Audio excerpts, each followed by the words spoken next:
আসসালামু আলাইকুম সুপ্রিয় দর্শক, আমি captain Hasif Hasan Khan, IFIC bank নিবেদিত এই সময় অনুষ্ঠানে আপনাদের সকলকে স্বাগত জানাচ্ছি। সুপ্রিয় দর্শক, আজ 16ই আগস্ট বিএনপি সরকারের ঠিক 6 মাস পূর্ণ হলো। বিএনপি সরকার রাষ্ট্র ক্ষমতায় আসার পর 180 দিনের একটি অগ্রাধিকার ভিত্তিক পরিকল্পনা গ্রহণ করেছিলেন, আর 1 ঘন্টা পরে 180 দিনের সেই সময় শেষ হবে। সরকার কতটুকু তাদের সেই কর্মসূচি সফল করতে পারলেন এই বিষয়টা জানার জন্য আমরা স্টুডিওতে আজকে দুজন আলোচককে আমন্ত্রণ জানিয়েছি। আমাদের সাথে আছেন বিএনপির পক্ষে অ্যাডভোকেট ফাহিমা নাসরিন মুন্নী। সুপ্রিয় দর্শক, অ্যাডভোকেট ফাহিমা নাসরিন মুন্নী বিএনপির নারী সংরক্ষিত আসনের একজন সংসদ সদস্য। আমাদের সাথে আরও রয়েছেন অধ্যাপিকা ডক্টর রেজওয়ানা করিম স্নিগ্ধা। সুপ্রিয় দর্শক, রেজওয়ানা করিম স্নিগ্ধা আমাদের দেশের একজন নৃবিজ্ঞানী এবং গবেষক এবং তিনি লেখক, এবং টক শোতে তিনি নিরপেক্ষ ক্রিটিক। আপনাকেও এনটিভিতে স্বাগত। অ্যাডভোকেট ফাহিমা নাসরিন মুন্নী, আপনাকে দিয়ে আমরা শুরু করি। আমি যেমনটি বলছিলাম যে আপনাদের চলার পথ শুরু হয় 17ই ফেব্রুয়ারি এবং 18ই ফেব্রুয়ারি আপনাদের মন্ত্রী পরিষদের একটা বৈঠক হয় এবং সেখানে আপনারা একটা সিদ্ধান্ত নেন যে 180 দিনে আপনাদের যে 31 দফা আছে সেটার ভিত্তিতে 180 দিনের আপনারা একটা কর্মসূচি নেন এবং সেখানে 6টা সেক্টরকে আপনারা বেছে নেন। সেক্টরগুলো আমি পড়ে শোনাই আপনাকে একটু। যেরকম দ্রব্যমূল্য ও বাজার নিয়ন্ত্রণ, আইন শৃঙ্খলা পরিস্থিতির উন্নয়ন, বিদ্যুৎ ও জ্বালানি সরবরাহ, শিক্ষা খাত আধুনিকায়ন, ডিজিটাল ও স্বাস্থ্যসেবা, কৃষি ও সামাজিক খাত উন্নয়ন। এই 6টা খাতকে সামনে নিয়ে আপনারা 180 দিনের একটি পরিকল্পনা নিয়ে গিয়েছিলেন। আপনার কাছে আমার প্রশ্ন যে আজকে 180 দিন পার হচ্ছে আর 1 ঘন্টা পরে আপনাদের কতটুকু আপনারা সফল হলেন? আপনাকে ধন্যবাদ এবং সেই সাথে আমার সহ আলোচক যিনি আছেন।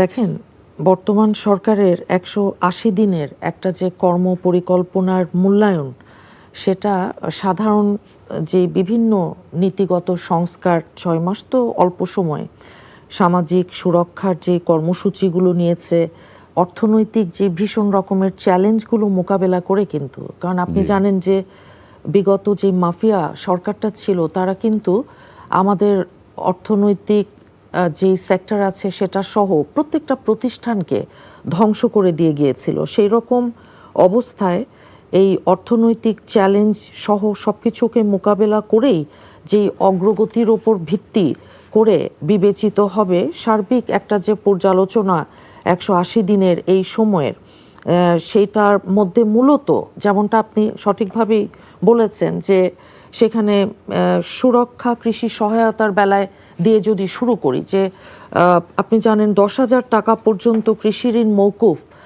করবার এবং ফ্যামিলি কার্ড ও কৃষক কার্ডের মতন অত্যন্ত কল্যাণকর যেই উদ্যোগগুলো আছে এগুলোর পাইলটিং করেছে এই 6 মাসের সরকারটা।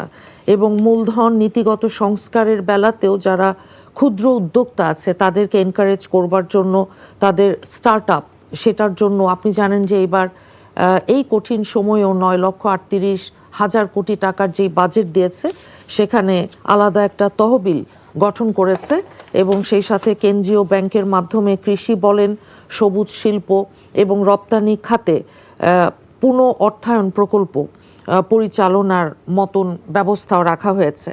প্রশাসনিক নীতিগত প্রাতিষ্ঠানিক যে নীতি গ্রহণ করেছে, আপনি জানেন যে বিভিন্ন মন্ত্রণালয়ে যে শূন্য পদ পূরণ এবং শিক্ষা স্বাস্থ্য খাতে সবচেয়ে বড় বাজেটের সিংহভাগ যে অংশ এবার রাখা হয়েছে, সেটা বাদেও সেখানে আপনার অতিরিক্ত বরাদ্দ বলুন কিংবা প্রযুক্তি ভিত্তিক যে কর্মসূচি, classroom digitalization, one tab, one teacher, মানে অনেক রকম যেই মূল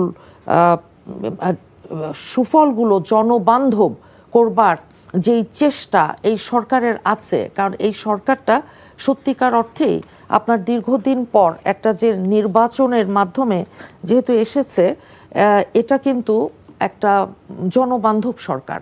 জি। কিন্তু বিদ্যুৎ আর জ্বালানির সংকট এই সময়ে বিভিন্ন বৈশ্বিক যেই পরিস্থিতি, এই সময়ের একটা চ্যালেঞ্জ হিসেবে যেমন আমরা দেখছি, এটাও কিন্তু বাই ইনহেরিটেন্স আমরা পেয়েছি উত্তরাধিকার সূত্রে। জি, আমরা ওই সাবজেক্টে যাব।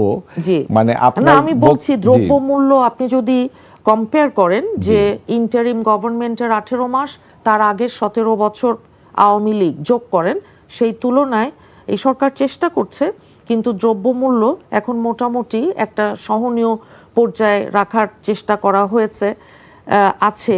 এবং সেই সাথে আইন শৃঙ্খলা কম্পেয়ার যদি করেন, তুলনামূলক যেই চিত্র সেটাও বলবে আপনাকে যে এটা ইন্টারিম গভর্নমেন্টের চাইতে আওয়ামী লীগের চাইতে একটা মানে ক্রস ফায়ার বলুন, বিচার বহির্ভূত হত্যাকাণ্ড বলুন, কিংবা না সেই ঘটনাগুলা যেহেতু ঘটে নাই, তবে আরো বেটার, আরো ভালো হবে ইনশাল্লাহ।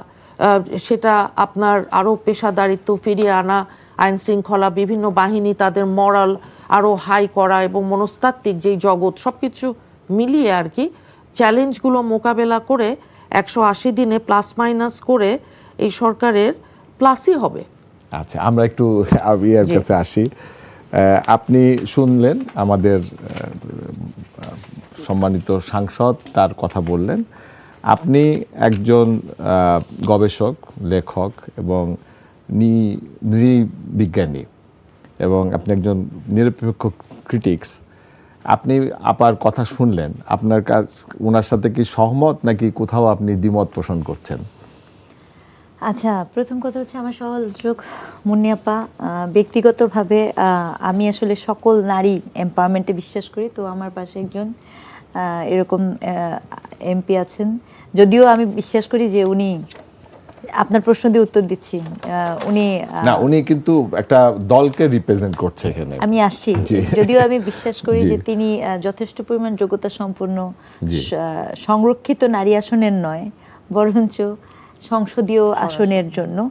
তো সেখানে একটা দুঃখ তো থেকেই যায়, এবং সেই জায়গাটা থেকে ওনার কথাটা এখান দিয়ে আমি আপনাকে টান মারবো যে এই গভর্নমেন্টের সবচেয়ে ভালো দিক এবং খারাপ দিক। ভালোটা একটু প্রথমে যদি বলি, যে একটা ডেমোক্রেটিক প্র্যাকটিসের যে জার্নিটা অনেক দিন পর, অর্থাৎ আপনাকে বলবো যে এটা যে স্টার্টিং যে পিরিয়ডটা ছিল, প্রধানমন্ত্রীর যে বিরোধী দলের নেতার বাসায় যাওয়া, চিফ হুইপের বাসায় যাওয়া, এই জায়গাগুলা ইট ওয়াজ এ রিয়েলি গুড মুভ। মানে একটা কনফ্লিক্ট রিজলভের একটা প্রচেষ্টা, এটা হচ্ছে ভেরি পজিটিভ। সেকেন্ড, মুন্নি আপার সাথে আমি ওই জায়গাটাতে একমত করব যে তিনি কিছু জিনিস ইনহেরিটেডলি পেয়েছে। এটা কিছু এই গভর্নমেন্টই আসার সাথে সাথে ইনহেরিটেড আছে। এটা একটা ডেটা দিয়ে বলি, সাকসেস রেট আছে একটা, যে গত বছর আপনার আমাদের বাংলাদেশ ব্যাংকের রিজার্ভটা ছিল 24 বিলিয়ন মে মাসের, সেক্ষেত্রে এই বছরের হচ্ছে 34 বিলিয়ন। সো 24 বিলিয়ন থেকে 34 billion reserve, it's a very good thing, কারণ ইকোনমি একটা শেকেন অ্যান্ড ব্রোকেন অবস্থায় ছিল। কিন্তু এখানে যেটা সবচেয়ে আমার দ্বিমতের জায়গা, যে পরিমাণ ম্যান্ডেট নিয়ে বিএনপি গভর্নমেন্ট এই ক্ষমতায় এসেছে, সেই ম্যান্ডেটের প্রেক্ষিতে যেই ধরনের ফাস্ট মুভ করার কথা ছিল, in particular law and order সেক্টরে, আমি সেটা দেখতে পাই না। হ্যাঁ, আমি ল অ্যান্ড অর্ডার সেক্টরে ক্রনোলজিক্যালি যা দেখেছি সেটা কোনোভাবেই ঠিক, যেটা আমি আপনাকে বললাম ইকোনমির জায়গাতে যেটা আমার জন্য আনন্দের, মানে একটা ভালো পজিটিভ বার্তা, কিন্তু ল অ্যান্ড অর্ডারে আমি কি দেখতে পাচ্ছি, ডেফিনেটলি ইন্টারিম থেকে সেটা বেটার। কিন্তু আমি এখানে স্পষ্টত কতগুলো ইনসিডেন্টের কথা বলতে চাই। আপনি খেয়াল করে দেখেন, এটার নাম কি, মাঝারে হামলা, একটা এই ম্যান্ডেটের সরকার আসার পর মাঝার হামলা হবে, এটা কিন্তু অপ্রত্যাশিত। সেটা হোক মাজারে হামলা হোক কি কুষ্টিয়ায়, অন্তর্বর্তীকালীন সরকারের সময় হয়েছিল নাকি এই সরকারের সময় না, হয়েছে? অন্তর্বর্তীকালীন সরকারের সময় তো হামলা প্রচুর পরিমাণে হয়েছে, ওখানে তো মবের একটা মানে হিস্ট্রি মেক হয়েছে। এই সরকারের সময় মবটা কমেছে, আই উড লাইক টু এবং ওই স্পেসিফাই। মবকে আমরা কিন্তু একটা শব্দ ব্যবহার করছি যে মব জাস্টিস বলতেছি। না, এটা হচ্ছে মব, এটা প্রথম থেকেই মিডিয়ার একটা ভুল জিনিস ছিল, এটা প্রথম থেকে বলা হচ্ছিল মব টেরর, মব সন্ত্রাস, বাংলায় মব সন্ত্রাস। তো মব সন্ত্রাসটা ইন্টিএমের আগেও ছিল, কিন্তু ইন্টিএমের সময় যে মাত্রায় বাংলাদেশ মব সন্ত্রাস দেখেছে সেটি অবিস্মরণীয়। কিন্তু 2/3 ভোটের ম্যান্ডেট পাওয়া বিএনপি গভর্নমেন্ট যখন আসে, সেই ম্যান্ডেট পাওয়া বিএনপি গভর্নমেন্টের সময়ে এসেও যখন আমাদেরকে আমি স্পষ্ট করে বলতে চাই, সালাউদ্দিন সাহেব বলেছিলেন যে মব বলে কিছু থাকবে না, এবং উই আর হোপসো, বিকজ আমরা অনেক কি বলবো, চড়াই উতরাইয়ের পরে কিন্তু একটা স্টেবিলিটি চাচ্ছিলাম। তো সেই জায়গাটাতে that is very unfortunate, mob is still going on, যদিও মাত্রাটা অনেক কমেছে।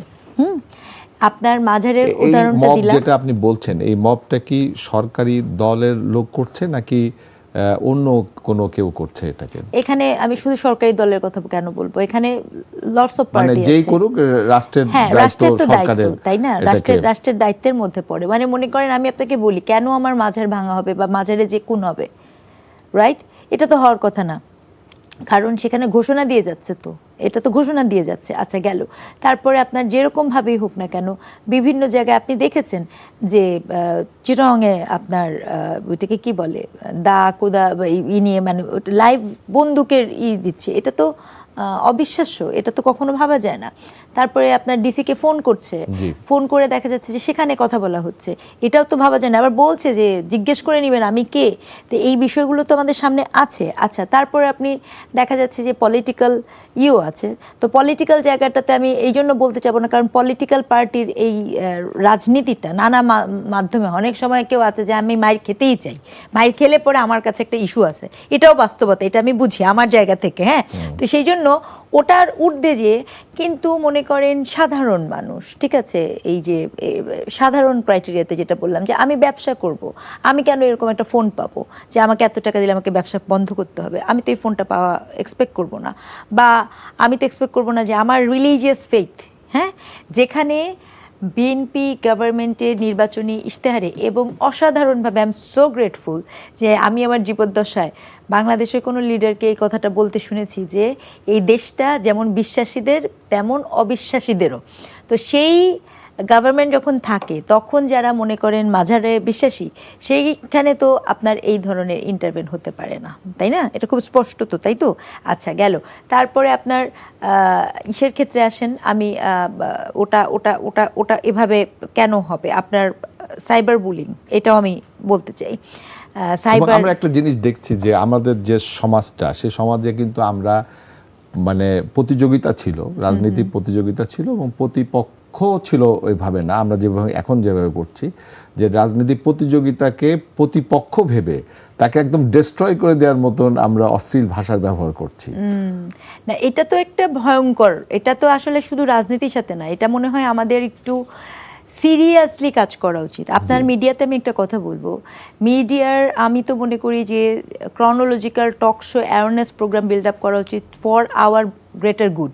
মানে এই প্রবলেমটা কিন্তু পলিটিক্সের মধ্যে লিমিটেড ইনটু নাই, এটা কিন্তু এখন এভরিডে লাইফে এবং মিডিয়াতে আমরা দেখছি যে টক শোতে এসে যে ভাষা ব্যবহার করছে, ভাষা এটা একদম মানে সিগনিফিকেন্টলি আগেও হতো, কিন্তু এখন যেটা হয়েছে মনে হয় কি আমি টকশোতে আলোচনা করতে আসি না, আমি টকশোতে আসি এমন কিছু কথা বলতে, এমন কিছু আচরণ করতে যেন ওটার দিকে মনোযোগটা চলে যায়, বাট দ্যাটস নট ডান। তো এই বিষয়গুলো কিন্তু আছে। এবং বিএনপির আরেকটা যে বিষয় আমি আপনাকে একটুখানি বলে শেষ করে দিব, সেটি হচ্ছে যে সবচেয়ে যেটা বড় ব্যাপার, এটা আমি একজন বিইং অ্যাজ এ ওমেন বলবো, যেটা দিয়ে আমি শুরু করেছিলাম, আমি লিটারালি মনে করি যে বিএনপির যে নিয়োগগুলো হচ্ছে বিভিন্ন জায়গায়, সেই নিয়োগগুলোতে আমরা একটু ওই নিয়োগের ব্যাপারে আসবো, সেখানে আমি নারীর উপস্থিতি কম পাচ্ছি। জি জি, আমি এই প্রসঙ্গে আসবো। আমরা একটু ফাইমা নাসরিন মুন্নি আপনার কাছে যাই।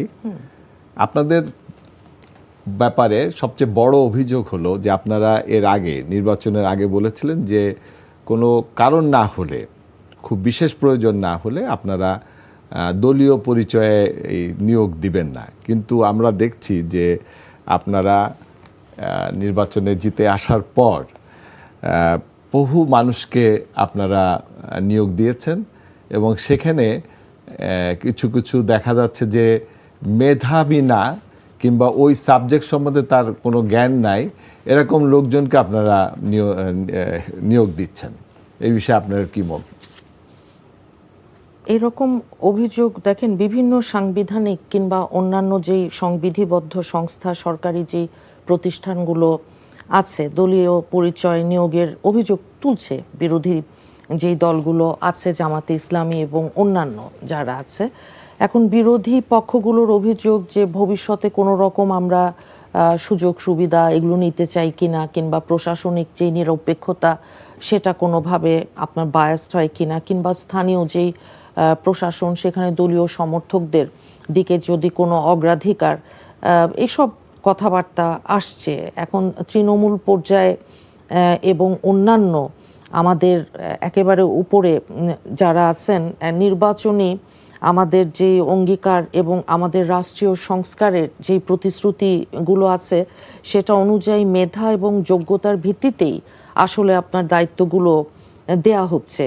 এখন আমরা মনে করছি যে অতীতে যে বিভিন্ন রকম বৈষম্য যেগুলো হয়েছে সেই বৈষম্যগুলোকে দূর করার একটা ব্যাপার আছে এবং বিগত বছরগুলোতে বিএনপি 17 বছরের অধিক সময় আমরা যে বঞ্চিত হয়েছি, আমাদের আপনি জানেন যে হাজার হাজার নেতাকর্মী খুন হয়েছে, হাজারের কাছাকাছি নেতাকর্মী আমাদের গুম হয়েছে, আমাদের 50 থেকে 60 লক্ষ নেতাকর্মীর বিরুদ্ধে যে মামলা, এই রকম অবস্থায় যারা ক্ষতিগ্রস্ত আমরা পেশাজীবী সহ অন্যান্য যারা আছি তাদের ন্যায্য একটা মূল্যায়নের ব্যাপার থাকে। কারণ আমরা যারা রাজনীতি করি, আমরা যারা দল করি, এখানে কিছু আপনার এখানে এটা লেজিটিমেট একটা এক্সপেকটেশন থাকে। প্রশাসনিক কিছু রদবদলও আপনার একই সাথে জরুরি হয়ে দাঁড়ায়। তো সেই রকম একটা অবস্থায় যে অন্যান্য জায়গাগুলোতে যখন আমরা বলছি যে শৃঙ্খলা রক্ষা করা, কিংবা বিএনপির কেন্দ্র থেকেও আপনি দেখবেন বলেছে যে দলীয় পরিচয় আদারওয়াইজ ব্যবহার করে কোনো রকম অন্য কিছু করবার চিন্তা করাটাকে কিন্তু ভীষণভাবে ডিসকারেজ করা হয়েছে। সেই রকম একটা অবস্থায় এই সরকারের যেই 6 মাস, এই 6 মাস মূল্যায়নের মধ্যে আমার বন্ধু উনি যেমন ল অ্যান্ড অর্ডারের কথা একটু বলতে হবে আমাকে বলেছেন সহ বেশ কয়েকটা। দেখেন, আমরা যদি দেখি যে নির্দিষ্ট যে অপরাধগুলো সাধারণত থাকে সেই অপরাধগুলোর যে গ্রাফ, সেটা কিন্তু আপনার এই লাস্ট 6 মাস আজকে পর্যন্ত আপনি ইন্টারিম কিংবা তার আগের যে 17 বছর ফ্যাসিস্ট একটা জমানা, সেখানে কম্পেয়ার করলে দেখবেন এটা নিম্নমুখী। এই অপরাধের আরও অনেক কমা উচিত, আরও আপনার বেটার হওয়া উচিত, আমি সেটা বলবো। কিন্তু পুলিশ সদর দপ্তরের যেই তথ্য আছে সেটা অনুযায়ী আমরা দেখছি যে সাম্প্রতিক মাসগুলোতে বড় ধরনের সাধারণত যেই অপরাধগুলো হয়, ডাকাতি, দস্যুতা, হত্যা, ধর্ষণ, নারী শিশু নির্যাতন, এগুলো কিন্তু আপনার বিগত বছরের একই সময়ে যদি আপনি কম্পেয়ার করেন, তুলনা করলে এটা কিছুটা কমেছে। আপনি দেখেছেন যে একটা পল্লবীতে ছোট শিশুর ধর্ষণ হত্যা মামলার যে রায়, সেটা খুব স্বল্পতম সময়ের ভিতর কিন্তু নিম্ন আদালত থেকে হয়েছে, যেটা এখন হাইকোর্টে ডেথ রেফারেন্স, যেটা আইনের বিধান, ডেথ রেফারেন্সের জন্য আছে। তো এইরকম একটা অবস্থায় বিশেষ অভিযান সীমান্ত, আমাদের যে সীমান্ত অপরাধের কথা বলছি, পারাপার বলুন, নদীপথ বলুন, অন্যান্য ড্রাগের কথা, মাদকের যেই বিষয়গুলো আছে, সেখানে আমরা দেখছি যে বিভিন্ন চক্রের বিরুদ্ধে আইনি পদক্ষেপ শক্ত হাতে নেওয়ার চেষ্টা তারা করছে এবং পুলিশের আইন প্রয়োগকারী সংস্থার নিয়োগ, প্রশাসনিক যে সংস্কারমূলক বেশ কিছু উদ্যোগ, এগুলো বাস্তবায়িত হচ্ছে এবং সাধারণ মানুষের দৈনন্দিন নিরাপত্তার সাথে জড়িত। আমরা মব ভায়োলেন্সের ঘটনা যেমন আমরা শুনেছি, এটা আমরা ভীষণভাবে ডিসকারেজ করা হচ্ছে। কোনো অবস্থাতেই দেখেন, মব ভায়োলেন্স বলুন কিংবা অন্য যেটাই আমরা বলি, আইন শৃঙ্খলা, এটা আপনি বিগত 17 বছর ভুলে গেলে কিন্তু হবে না। সেখানে পেশাদারিত্বের যে অভাব, রাজনীতিকরণের যে অভিযোগ, এবং সেই সাথে ওই যে দলীয় ছাত্রলীগ করেছে, যুবলীগ করেছে, তারাই পুলিশে এসছে, বিভিন্ন বাহিনীতে তাদেরকেই।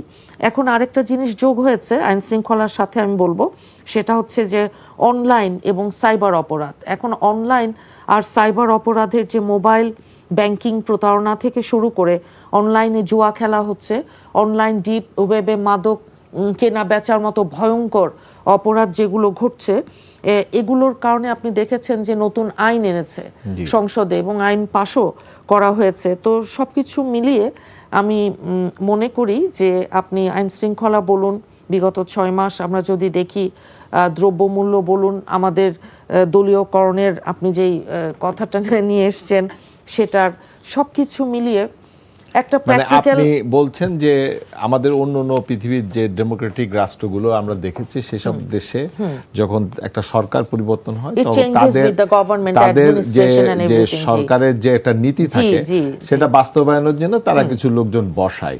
কিন্তু আপনারা বলছেন যে না, আপনারা ওই ধরনেরই বসিয়েছেন। আমি একটু রেজওয়ানা করিম স্নিগ্ধার কাছে আসতে চাই যে আপা বলেছেন যে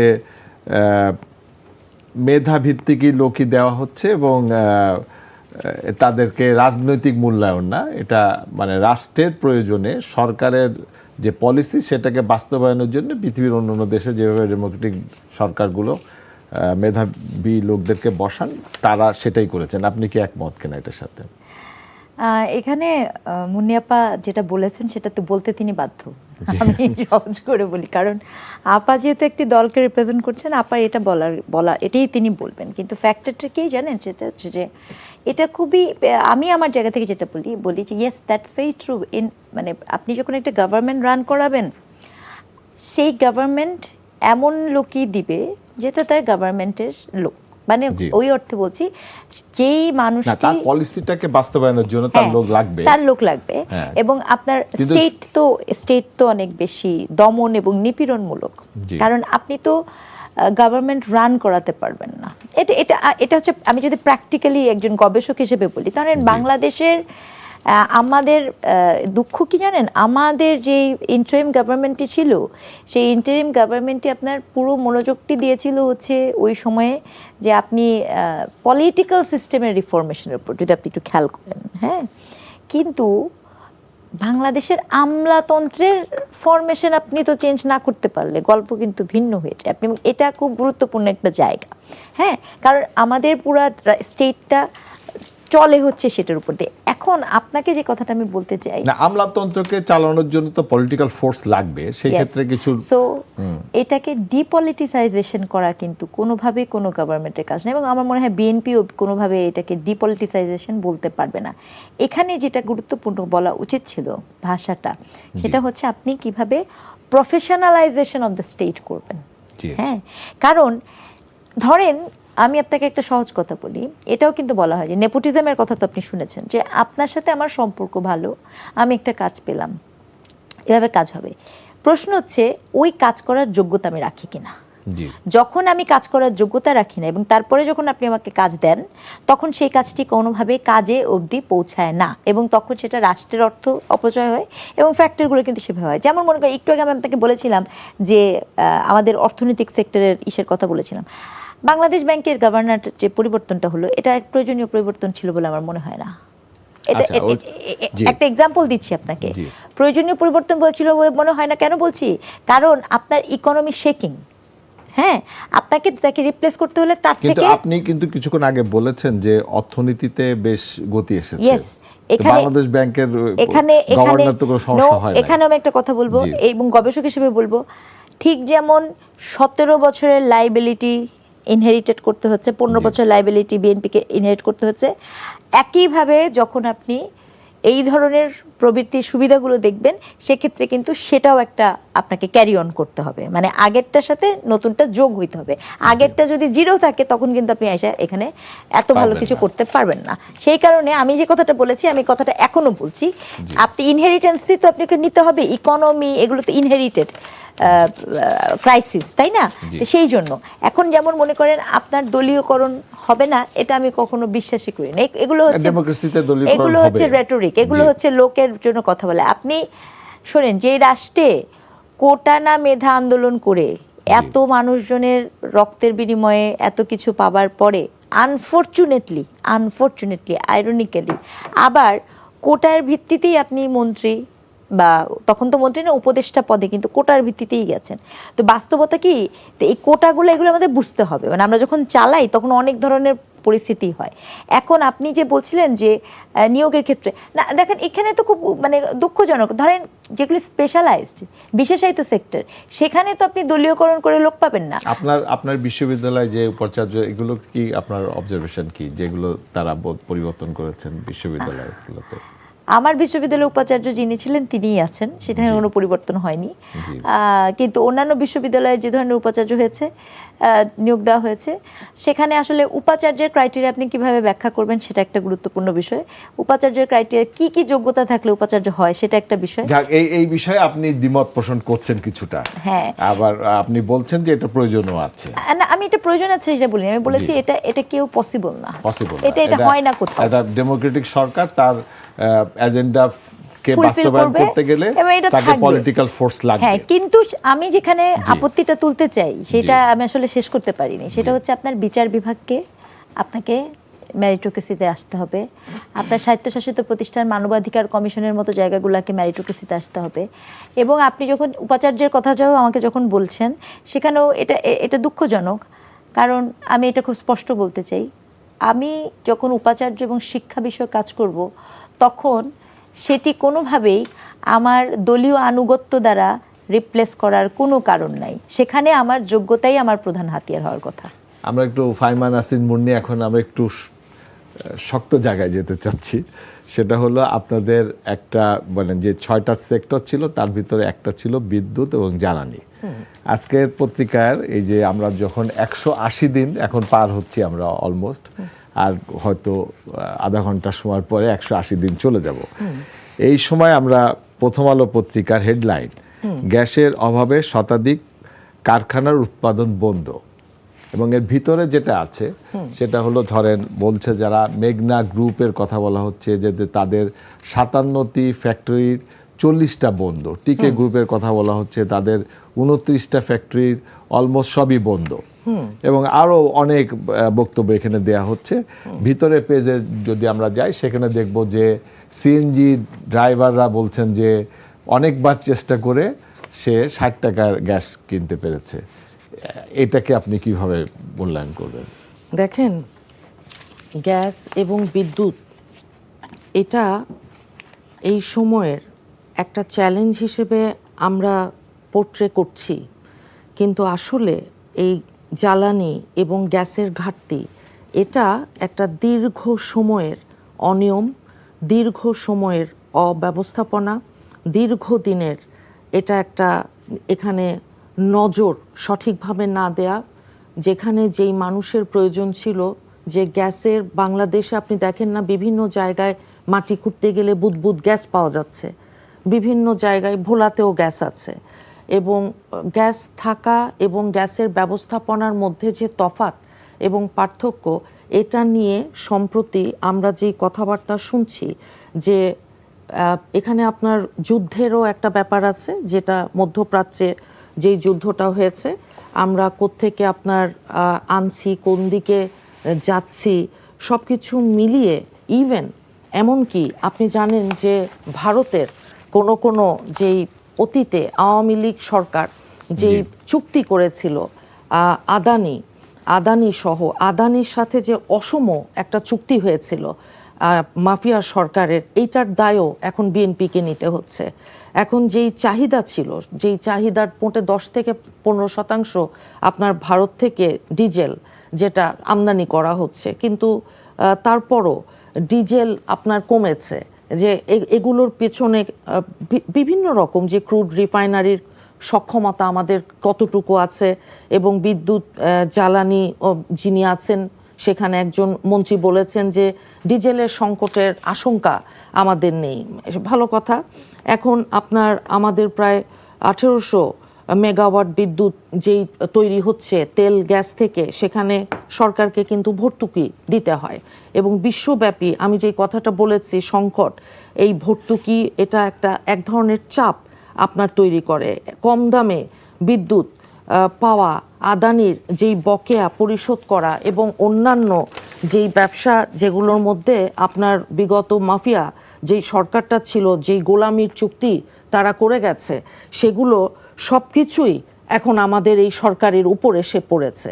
তো খনিজ নির্ভর জ্বালানি ব্যবহার থেকে বের হয়ে সরকার এখন নবায়নযোগ্য জ্বালানির যে ব্যবহার এর উপরে আপনার যেই জোর দেয়া, সেই লক্ষ্যে আপনি দেখেছেন যে সোলার প্যানেলের মতন যে উল্লেখযোগ্য বিনিয়োগ, এগুলোর উপরে সরকার কিন্তু চেষ্টা করছে বিদ্যুতের উপর চাপ কমিয়ে এগুলোতে ট্যাক্স কমানো, এবং সেই সাথে এর সুফল আমরা মনে করি পাওয়া একেবারে ইনস্ট্যান্ট এটা না হলেও এটা কিছুদিনের আপনার ব্যাপার। আর ইন্ডাস্ট্রিগুলোর ক্ষেত্রে যে গ্যাসের কিছুটা আপনার মিসম্যানেজমেন্ট ছিল, সেটা তো আপনারা সবাই জানেন যে এটা তো আজকের কথা না, এটা তো বিগত 10 বছর ধরেই আমরা শুনে আসছি। বিভিন্ন গ্রুপের মতন আপনি যেমন বললেন কোনো ইন্ডাস্ট্রিতে গ্যাস ট্যাস আপনার না দেয়া, এখন না দিয়ে বিগত সরকার নিজেদের লোকদেরকে দিয়েছে, ব্যবসাগুলো সামিট সহ নিজেদের লোকদেরকে তারা বসিয়েছিল। তো এই সরকার এখন এই নীতি এখান থেকে বেরিয়ে এসে যে সবার জন্য বাংলাদেশের গ্যাস আপনার যেটা পাওয়া যখন যাবে এবং এখন যেগুলো পাওয়া গেছে সেটার সত্যিকার অর্থে যে সমবন্টন ব্যবস্থাপনা, সেটার দিকে যাওয়া এবং নতুন গ্যাস ক্ষেত্র অনুসন্ধান করা, বাংলাদেশের আমাদের যে সংস্থাগুলো আছে তাদের মাধ্যমে সঠিকভাবে বিদেশের অন্যান্য যে আপনার নিজের বাংলাদেশের স্বাধীনতা, আমাদের সার্বভৌমত্ব, আমাদের ইন্টারেস্টকে প্রাধান্য দিয়ে অন্যান্য দেশের একটা আন্তর্জাতিক এবং আঞ্চলিক চাপ এর মধ্যে কিন্তু থাকে, সেটা আপনি জানেন। তো সেটাকে মোকাবেলা করেই আমরা মনে করছি যে প্রতিদিন এই যে বিদ্যুৎ ব্যবহৃত হচ্ছে প্রায় 4,000 কোটি টাকার বিদ্যুৎ, এখন এটা সমস্যাটা আমাদের আজকের সমস্যাটা কি কালকে তৈরি হয়েছে? না, এখন নতুন নতুন অনেক রকম ন্যারেটিভ তারা কিন্তু তৈরি করছে, যারা বিরোধী দল অনেক কথা তারা বলছে, কিন্তু এদের এই এজেন্ডা এটা আমরা মনে করি না যে এটা আপনার ঠিক হবে। এটা এক যুগ আগের একটা সমস্যা আমাদের উপর এসেছে, আমরা ইনশাল্লাহ ম্যানেজ করব। ম্যানেজেরিয়াল ক্যাপাসিটিতে মাননীয় প্রধানমন্ত্রী বলেছেন, সম্প্রতি আপনারা দেখেছেন আগামীতে সংসদে আমাদের যেই অধিবেশন শুরু হবে সেখানে আগামী 10 বছরের বিদ্যুতের ওপর, গ্যাসের ওপর একটা সত্যিকার অর্থে যে প্ল্যানিং যেটাকে বলে পরিকল্পনা, সেটা দেয়া হবে। আর পাশাপাশি আপনি দেখেছেন যে বিরোধী দলকেও আহ্বান করা হয়েছে যে তারা যদি আমাদের চাইতে বেটার, আমাদের চাইতে স্মার্ট, আমাদের চাইতে প্র্যাকটিক্যাল কোনো প্ল্যান তারা দিতে পারেন, তাহলে ওয়াই নট, তারা যদি দিতে পারেন খুব ভালো কথা। মানে এই বিষয়ে আপনারা একটা বিস্তারিত আলাপ করবেন সংসদে? নিশ্চয়ই করব, এবং এই সমস্যাটাকে মোকাবেলা করবার সব রকম চেষ্টা এই সরকার সত্যিকার অর্থে সদিচ্ছার সাথে করছে। আচ্ছা, আমি একটু রেজওয়ানা করিম স্নিগ্ধা আপনাকে কিছু ইনফরমেশন দিতে চাই, দিয়ে তারপর আপনাকে প্রশ্ন করব। আমাদের জ্বালানি যেটা, আমাদের গ্যাসের যে ইতিহাস, আমরা দেখেছি যে 1955 সালে আমাদের প্রথম গ্যাস আবিষ্কার হয় হরিপুরে, এবং সেখান থেকে ওই 55 সাল থেকে 69 সাল, এই 14 বছর আমরা সেখানে 8টি গ্যাস ফিল্ড পেয়েছিলাম এই পাকিস্তান আমলে। এরপরে আমাদের 69 থেকে স্বাধীনতা যুদ্ধ এবং শেখ মুজিবুর রহমানের 75 পর্যন্ত আমরা আর গ্যাস এক্সপ্লোরেশন করি নাই। এরপরে 1977 সালে জেনারেল জিয়া যখন ক্ষমতায় আসলেন, উনি এসে হরিপুরে যে ভদ্রলোক এই ফার্স্ট এক্সপ্লোরেশনের সাথে জড়িত ছিলেন, উনি একজন বাংলাদেশি ভূতত্ত্ববিদ, ওনার নাম হলো আশফাক আলী খান। ওনাকে তিনি জেনারেল জিয়া নিয়ে আসলেন, এনে এই যে নিয়োগ বলছি, উনি তাকে নিয়োগ দিলেন তার খনিজ এবং উপদেষ্টা হিসাবে। নিয়োগ দেওয়ার পরে উনি তাকে বললেন পেট্রো বাংলাকে রিঅর্গানাইজ করতে, এবং আশফাক আলী খানের নেতৃত্বে পেট্রো বাংলা রিঅর্গানাইজ হওয়ার পরে 77 সাল থেকে আমরা আবার গ্যাস এক্সপ্লোরেশনে গেলাম, এবং 81 সাল জেনারেল জিয়া জীবিত থাকা মৃত্যুর আগ পর্যন্ত আমরা 4টা গ্যাস ফিল্ড পেলাম। এরপরে এরশাদ সাহেব আসলেন, এরশাদ সাহেব এসে এই গ্যাস ফিল্ডটাকে কন্টিনিউ করলেন এবং উনি বাপেক্স তৈরি করলেন, এবং বাপেক্স তৈরি করার পরে আমরা এই বাপেক্স এই পর্যন্ত 30টা গ্যাস ফিল্ড আবিষ্কার করেছে এবং 1995 সালে ভোলায় এই বাপেক্স শাহপুরে গ্যাস আবিষ্কার করলেন এবং ভোলায় 3টা গ্যাস ফিল্ড আছে। ভোলায় যখন তারা গ্যাস ফিল্ড আবিষ্কার করলেন তখন আপনার ইউনিকল বলে একটি কোম্পানি, আমেরিকান কোম্পানি, যেটা এখন সেভরন হিসেবে আছে, তারা তখন আওয়ামী লীগ সরকারের কাছে যে প্রস্তাব দিল যে ভোলার গ্যাসটাকে তারা গ্যাস পাইপলাইনে এনে মানে আমাদের যে ন্যাশনাল গ্রিডে আনার জন্য, এবং ওখানে 3টা গ্যাস ভিত্তিক তারা ইয়ার প্রস্তাব দিয়েছিলেন, কিন্তু শেখ হাসিনা এটাকে মানেন নাই। শেখ হাসিনা যেটা করেছেন সেটা হলো 2010 সালে আবার যখন উনি ক্ষমতায় আসলেন, 2010 সালে যে তিনি রাশিয়ান একটা কোম্পানিকে, গ্যাস ফ্রেম বলে একটা কোম্পানিকে তারা নিয়ে আসলেন এবং ভোলার গ্যাসটা তাদেরকে দিয়ে দেন, হোয়ারাস এটা বাপেক্স কিন্তু এটাকে এক্সপ্লোরেশনে ছিল, তাদেরকে দিয়ে দেওয়া হলো এবং বাপেক্সের খরচ হলো 60 থেকে 80 লক্ষ কোটি টাকা একটা কূপ খনন করতে, আর তাদেরকে উইদাউট টেন্ডার এটাকে দেওয়া হলো 140 থেকে 160 কোটি টাকায়, এবং তারা সেখানে 6টা গ্যাস কূপ খনন করলো এবং 6টা গ্যাস কূপ খনন করার পরে সেখানে গ্যাস পেলো কিন্তু, এবং সেখানে 3টা গ্যাস ফিল্ডে মিলে দেখা গেল যে 5.1 TCF গ্যাস আছে, যেটা আমরা এখন যে কনজিউম করতেছি সেটাকে যদি করি তাহলে 20 বছর আপনার গ্যাস এখানে আছে, কিন্তু আমরা ওই গ্যাস ভোলায় ফেলে রেখে আমরা LNG আমদানি করছি এবং এই সরকারের 5 মাসেও তারা ওখান থেকে পাইপলাইন শুরু করতে পারে না। আপনি কিভাবে মূল্যায়ন করেন? আমি খুবই গ্ল্যাড যে আপনি আমাকে এত সুন্দর করে হিস্ট্রিটা বললেন। এরকম সঞ্চালক এবং তার সাথে আলাপ করা আসলে ভেরি ভেরি হ্যাপি, মানে সো অনার্ড। এখানে যেটা হয়েছে, যেটা আমি আপনাকে বলি, আপনি যে অংশটা নিয়েছেন আমি সেখানে আরেকটা অ্যাড করি। আপনি যে বললেন না রাশিয়াতে দেয়া, বাংলাদেশের প্রাকৃতিক সম্পদ কিন্তু আপনি যদি এখন ওয়ার্ল্ডের দিকে তাকান, প্রাকৃতিক সম্পদ কিন্তু ন্যাচারালি এটা কিন্তু খুব রেয়ার, তাই না?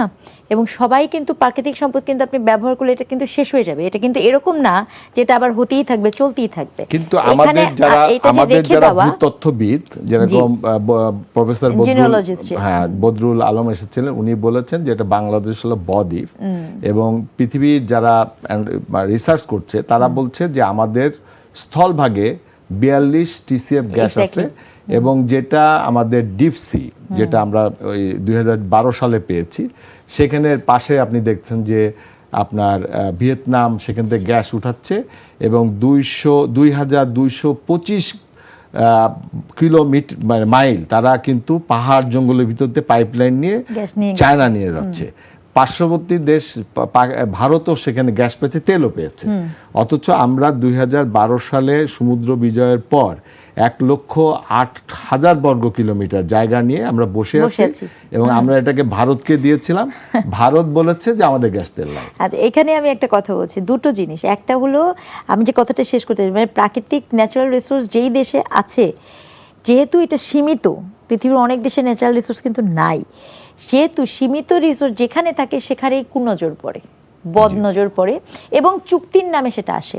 আজকে মুন্নিয়াপা বলছেন বটে, চমৎকার করে বললেন না যে আমাদের আদানির নিতে হবে।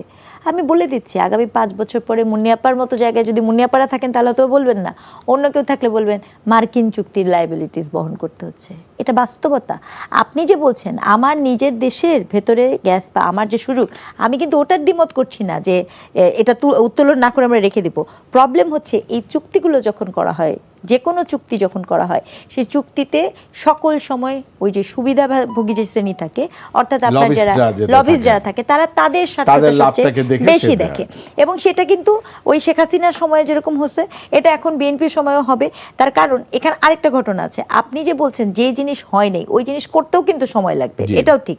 এখন আপনাকে কি করতে হবে, আমাকে যদি জিজ্ঞেস করেন, আপনাকে প্যারালালি মুভ করতে হবে, অর্থাৎ একই সময়ে আপনাকে এখানে নিজস্ব গ্যাস যাতে আপনি ব্যবহার করতে পারেন সেই জায়গাটা করতে হবে।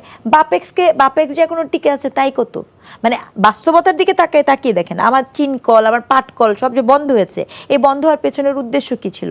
এটা কি ব্যর্থতা ছিল না? এটা কি আমাদের দলীয় বা ওই যে লেনদেনের আড়ালের লেনদেনের ফলাফল ছিল না? এটা তো বাস্তবতা। সেটা যে গভর্নমেন্টের সাথে এখানে যুক্ততা না। আপনি একটা দুষ্ট চক্রে আক্রান্ত হয়ে আছেন। এখন আপনি যে মার্কিন না, চুক্তিটা আমরা এখন করতেছেন, অবশ্য বলছি যে বাংলাদেশ ফার্স্ট, আমরা তো এখন না, না। লেজুর ভিত্তিতে যেতে না, চাচ্ছি না। আপনি বলছেন বাংলাদেশ ফার্স্ট, কিন্তু বাংলাদেশ ফার্স্ট বললেই আপনি তো ভাই, যখন আপনি আদানির চুক্তির লাইবিলিটিস বহন করবেন, যখন আপনি মার্কিন চুক্তির লাইবিলিটিস বহন করবেন, আপনি যতই বলেন বাংলাদেশ ফার্স্ট, আপনাকে তো ওই চুক্তিটা তো আপনি ডিনাই করতে পারবেন না। আইএমএফ এর ঋণ দিতে হবে না আপনাকে। এখন বাংলাদেশ ফার্স্ট এরকম একটা প্রজেক্ট আপনার সামনে আছে, আইএমএফ এর টাকাও আছে, আপনি কি পারবেন বাংলাদেশ ফার্স্টের প্রজেক্টে টাকা ইনভেস্ট না করে, আইএমএফ এর টাকা ইনভেস্ট না করে বাংলাদেশ ফার্স্টের প্রজেক্টে টাকা ইনভেস্ট করতে পারবেন না? তো এই জন্য বলা হয় কি, আর একটা কথা আপনি এটা খুব চমৎকার বলেছেন, এই জন্য আমি বলেছি, আমার ভালো লেগেছে। একটা ঘাটতি আমি দেখি বিএনপি সরকারের কাছে, I would like to say that, আমি অনেকের কাছ থেকে এটা শুনেছি যে জিয়াউর রহমান যখন ছিলেন, তিনি কিন্তু এই যে সাবজেক্ট স্পেসিফিক এক্সপার্টিসদের সাথে বসা এবং সাবজেক্ট স্পেসিফিক এক্সপার্টিসের দলীয় আনুগত্য না, তার এক্সপার্টিসে দেয়া, এটাও কিন্তু খুব জরুরি। আমি কিন্তু কোনো গ্যাস বিশেষজ্ঞ না বা জ্বালানি বিশেষজ্ঞ না, বা আপনিও হয়তো বা না, কিন্তু যে বা যারা এই বিশেষজ্ঞ, এই মুহূর্তে তাদেরকে কেন এখানে সামনে নিয়ে আসা হচ্ছে না? তাহলেও কিন্তু এই সমস্যাগুলোর সমাধান হতে পারে। অর্থাৎ আপনাকে সমস্যাটা কি করতে হবে, আপনাকে প্যারালালি আমরা একদম আলোচনা শেষে আসছি। আমরা ফাইমা নাসরিন মুন্নি আপনার কাছে একটা প্রশ্ন করে আমরা আজকে আলোচনা শেষ করে ফেলবো। আমাদের ভারতের সাথে আমাদের একটা সম্পর্ক চলছিল, এখন ভারত আপনাদেরকে ইনভাইটেশন করেছে, এটাকে কিভাবে আপনারা দেখেন? না, দেখেন, আমাদের এই সরকারটা তো আপনি যেমন বললেন বাংলাদেশ ফার্স্ট, সেই নীতিতে আমরা আছি। আমাদের দেশের স্বাধীনতা, আমাদের দেশের সার্বভৌমত্বই সবচাইতে আগে আসবে, তারপরও এটা আঞ্চলিক যে কূটনীতি এবং আন্তর্জাতিক যে কূটনীতি, ভৌগোলিক যে অবস্থান, সবকিছু মিলিয়ে বাংলাদেশ সরকার একটা বহুপাক্ষিক ভারসাম্যপূর্ণ কূটনৈতিক নীতি যেটা, সেটাই ওনারা বজায় রেখে সামনের দিকে চলতে চাচ্ছেন। এবং বর্তমান সরকার, যে আমাদের এই সরকারটা যারা আছেন, সম্পর্কটা কেবল একপাক্ষিক অতীতের মতো আওয়ামী লীগ যেটা করেছিল যে আমাদের সাথে রক্তের সম্পর্ক, সেটা আমরা বিশ্বাস করি না। আমরা বিশ্বাস করি যে জাতীয় স্বার্থ সবার আগে আসবে, আমাদের অর্থনৈতিক সমতাটা আসবে, এবং সেই সাথে সার্বভৌম সম্মানের যেই ভিত্তি আছে সেই ভিত্তিতেই আমরা আমাদের সম্পর্কটাকে সামনের দিকে এগিয়ে নিতে চাই। সেই সাথে সীমান্ত এবং পানি বন্টনের যে বিষয়টা আছে, তিস্তা নদীর পানি চুক্তি সহ আমাদের 54টা যে অভিন্ন নদী, সেখানে হ্যাঁ আছে, সেই স্পর্শকাতর এই ইস্যুগুলো, সেগুলোতেও আমরা চাই যে সরকার, এই সরকারটা আপনারা দেখেছেন অত্যন্ত শক্ত এবং যৌক্তিক একটা অবস্থানে আছে। কিছুদিন আগে পালিয়ে গেছেন যিনি ফ্যাসিবাদ, সেই সময়কার তৎকালীন আমাদের দেশে যিনি ছিলেন, তো উনি যাওয়ার পর ওখানে বসে, ভারতে বসে যখন বক্তব্য দিয়েছে, যেটা আমরা মনে করেছি অত্যন্ত অনভিপ্রেত এবং অনাকাঙ্ক্ষিত, কারণ উনি এখানে তো দণ্ডপ্রাপ্ত একজন আসামি, হাজার হাজার ছাত্র জনতার রক্ত ওনার হাতে, এবং গণহত্যা, মানবতা বিরোধী যে অপরাধ, গুমের মতো অভিযোগগুলো আছে, সেখানে বাংলাদেশ সরকার বোধহয় এই ইতিহাসে এত কঠিন, এমন শক্ত ভাষায় এটার প্রতিবাদ জানিয়েছে, যেটা আমাদের দেশে কেন কোথাওই আমার মনে হয় না কেউ দেখেছে। যাই হোক, লাস্ট কথা হচ্ছে যে আমাদের অর্থনৈতিক এবং আঞ্চলিক সীমান্তবর্তী যে নিরাপত্তা, সবকিছু মাথায় রেখে আমাদের আজকে শেষ করতে হচ্ছে। আপনাদের দুজনকে অসংখ্য ধন্যবাদ। সুপ্রিয় দর্শক, আপনারা দেখছিলেন আইএফআইসি ব্যাংক নিবেদিত এই সময় অনুষ্ঠান। সময়ের জন্য আমরা আজকে এখানে শেষ করছি। আগামীতে আবারও কারো সাথে দেখা হবে। ততদিন সুস্থ থাকবেন, ভালো থাকবেন, এনটিভির সাথেই থাকবেন। আসসালামু আলাইকুম।